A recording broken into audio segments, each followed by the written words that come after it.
ভারতের সোনা শুধু একটি ধাতু নয়, বহু মানুষের কাছে এটি নিরাপত্তা, সামাজিক মর্যাদা এবং ভবিষ্যতের ভরসা। কিন্তু এই সোনার লোভই একসময় জন্ম দিয়েছিল এমন এক নারীর যার অপরাধ কাহিনী আজও শিউরে ওঠার মতো। তিনি কেডি কেম্পাম্পা, যাকে গোটা ভারত চেনে সায়ানাইড মল্লিকা নামে। পুলিশের নথিতে তার হাতে খুন হওয়া নারীর সংখ্যা 6 জন হলেও তদন্তকারীদের ধারণা প্রকৃত সংখ্যা আরো অনেক বেশি, হয়তো 15 থেকে 22 জনের কাছাকাছি।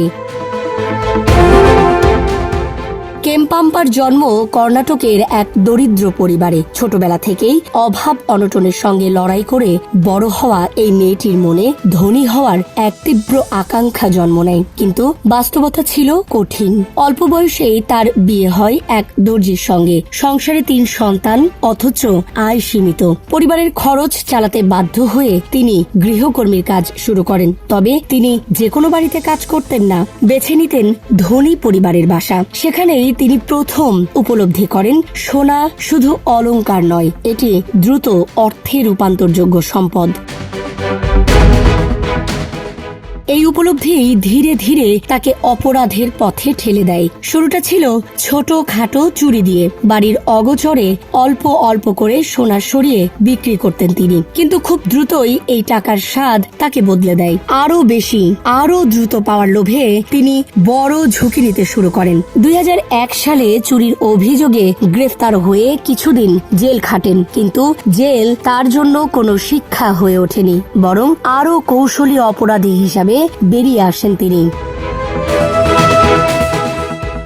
এরও আগে 1999 সালে তিনি জীবনের প্রথম খুনটি করেছিলেন। মন্দিরে যাতায়াত করা এক নারীকে নির্জন মুহূর্তে হত্যা করে তার গয়না নিয়ে পালিয়ে যান। পুলিশ তখন ধারণা করেছিল এটি কোনো পুরুষের কাজ, ফলে সন্দেহের বাইরে থেকেই যান কেম্পাম্পা। এই ঘটনায় তাকে আত্মবিশ্বাসী করে তোলে। ধরা না পড়েই বড় অপরাধ করা সম্ভব। পরবর্তীতে গয়নার দোকানে কাজ করতে গিয়ে তিনি জানতে পারেন সায়ানাইড সম্পর্কে, একটি মারাত্মক বিষ যা অল্প সময়েই মানুষের মৃত্যু ঘটাতে পারে। এই তথ্য তার অপরাধ জীবনে এক ভয়ঙ্কর মোড় এনে দেয়। তিনি বুঝতে পারেন এই বিষ ব্যবহার করলে শিকারকে সহজেই হত্যা করা যাবে এবং প্রমাণও কম থাকবে।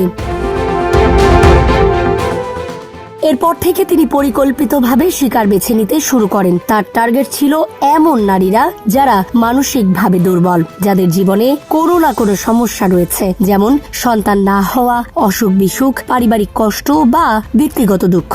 তিনি প্রথমে তাদের সঙ্গে বন্ধুত্ব গড়ে তুলতেন, সহানুভূতি দেখাতেন, বিশ্বাস অর্জন করতেন। তারপর বলতেন তিনি একটি বিশেষ পূজার কথা জানেন, যা করলে সব সমস্যা দূর হয়ে যাবে। এই বিশেষ পূজার জন্য তিনি নির্জন মন্দির বা ভগ্নপ্রায় ধর্মীয় স্থাপনা বেছে নিতেন। পূজার অংশ হিসাবে শিকারদের বলা হতো নতুন শাড়ি ও গয়না পরে আসতে, উপোস থাকতে এবং শেষ ধাপে তার হাত থেকে পবিত্র জল পান করতে। সেই জলের মধ্যেই মেশানো থাকতো সায়ানাইড। শিকাররা যখন সেই জল পান করতেন, কয়েক মিনিটের মধ্যেই তারা ছটফট করতে করতে মারা যেতেন। এরপর কেম্পাম্পা তাদের গায়ের সব সোনার গয়না খুলে নিয়ে সেখান থেকে পালিয়ে যেতেন।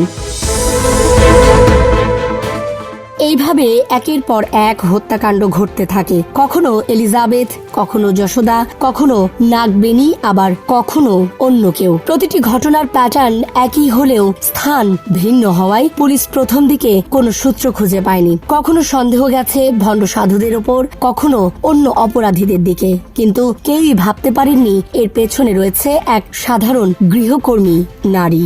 2006 সালে এক নারীর নিখোঁজ হওয়ার ঘটনায় পরিস্থিতি বদলাতে শুরু করে। ওই নারীর পরিচিত একজন কেম্পাম্পাকে শেষবার তার সঙ্গে দেখেছিলেন। সেই বর্ণনার ভিত্তিতে একটি স্কেচ তৈরি করা হয়। কিন্তু ততদিনে কেম্পাম্মা এলাকা বদলে ফেলেছেন এবং গা ঢাকা দিয়েছেন। প্রায় 2 বছর তিনি পুলিশের চোখে ধুলো দিয়ে পালিয়ে বেড়ান। অবশেষে 2004 সালের 31 ডিসেম্বর মাইসোরের একটি গয়নার দোকানে সোনা বিক্রি করতে গিয়ে তার পতন ঘটে। দোকানদার আগের প্রকাশিত স্কেচের সঙ্গে তার চেহারার মিল খুঁজে পান এবং গোপনে পুলিশে খবর দেন। পালানোর চেষ্টা করেও শেষ পর্যন্ত ধরা পড়ে যান তিনি। গ্রেফতারের পর জিজ্ঞাসাবাদে তিনি স্বীকার করেন সব হত্যাকাণ্ড তিনি একাই করেছেন। তার বক্তব্য ছিল সরল, আমার সোনা দরকার ছিল, সোনা মানেই টাকা, আর টাকা মানেই সুখ।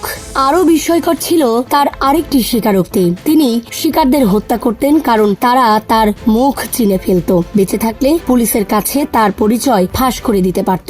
2010 সালে আদালত তাকে মৃত্যুদণ্ড দেয়, কিন্তু পরে সেই সাজা কমিয়ে যাবজ্জীবন কারাদণ্ড করা হয়। সায়ানাইড মল্লিকা নামটি আদালতের মাধ্যমে জনপ্রিয় হয়ে ওঠে, যা আজও ভারতের অপরাধ ইতিহাসে এক ভয়ঙ্কর প্রতীক হয়ে রয়েছে।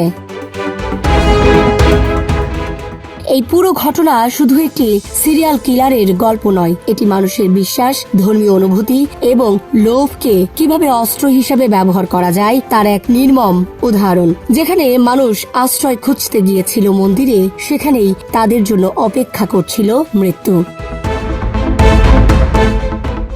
Desk report, Dhaka express.